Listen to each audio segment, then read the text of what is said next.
ఈ అడవి చాలా పచ్చగా ఉంది. యుగం అనేది ఇక్కడ ఎక్కువ రోజులు గడిచిపోయింది. అందుకే చూడండి ఈ నూరుడు గుంత ఎంత డెప్త్గా ఉందో. చాలా పెద్ద నూరుడు గుంత ఇది.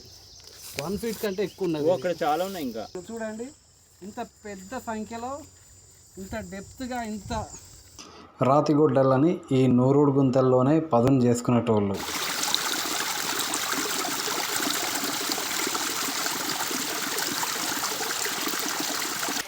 చాలా స్వచ్ఛమైన నీళ్ళు. ఈ నీళ్ళు ఇంత ఎండాకాలంలో కూడా ఈ నీళ్ళు ఎక్కడి నుంచి వస్తాయంటే ఇక్కడ మీకు గుట్టు ఉంది కదా, గుట్ట కింద అంత నీళ్ళన్నీ ఊరి ఇట్లా బయటకు వస్తాయి అన్నమాట.